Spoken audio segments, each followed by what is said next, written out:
அனைவருக்கும் வணக்கம். இன்றைக்கி தமிழ்நாட்டில் நிறைய பேர்கள் பேசக்கூடிய ஒரு விஷயமாக மாறி இருக்குது.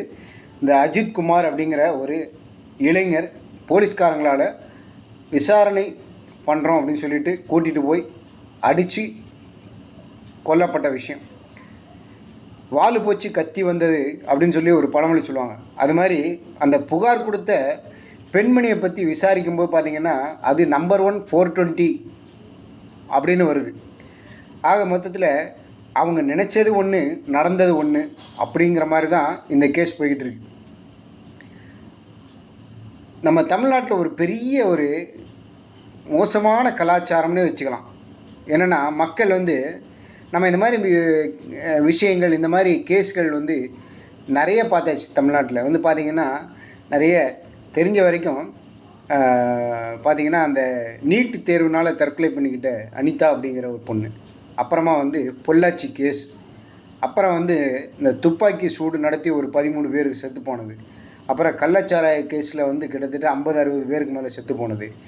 இப்படி நிறைய விஷயங்கள் தமிழ்நாட்டில் நடந்துக்கிட்டே இருக்குது, தொடர்கதையாக இருக்குது. இப்போ இந்த காவலாளி அடித்து கொல்லப்பட்டிருக்கார் போலீஸ்காரங்களால். இது மாதிரி லாக்கப்பில் நிறைய டெத்துகள் வேறு நடந்திருக்கு. விசாரணை பண்ணுறோன்னு சொல்லிவிட்டு கண்ணு மண்ணு தெரியாமல் அடித்து கொல்லப்பட்டது. இது மாதிரி நிறைய விஷயங்கள் நடக்குது. அது எப்படி இருக்குது அப்படின்னு கேட்டிங்கன்னா, மக்கள் உணரணும். முதல்ல எப்படி இருக்குது அப்படின்னு கேட்டிங்கன்னா, அந்த நேரத்தில் அது பற்றி எரியுது அப்படி கபன்னு. அதே நேரத்தில் பார்த்திங்கன்னா அடுத்த கொஞ்ச நாள்லேயே வேறு ஒரு விஷயம் வந்துடுது அப்படின்னா உடனே மக்கள் எல்லோரும் இதை மறந்துடுறாங்க, அதை பிடிச்சிக்கிறாங்க. இப்படி ஒரு பிரச்சனையை மறக்கிறதுக்கு இன்னொரு பிரச்சனை தான் தீர்வாக இருக்குது இங்கே தமிழ்நாட்டில். இதுதான் விஷயம். அதே மாதிரி இந்த பிரச்சனைகள் எல்லாத்தையும் இந்த அரசாங்கம், இந்த அதிகாரிகளால் நடக்கக்கூடிய இந்த விஷயங்கள் எல்லாமே பார்த்திங்கன்னா மக்கள் மனசில் மறக்காமல் இருக்குதா அப்படின்னு கேட்டிங்கன்னா கண்டிப்பாக இல்லை. கரெக்டாக தேர்தல் வரும்போது என்ன பண்ணுறாங்க, கை ஆட்டோமேட்டிக்காக அங்கே தான் போகுது. அவங்களுக்கு ஓட்டு போடுற நேரத்தில் அந்த விரல் அங்கே தான் போகுது.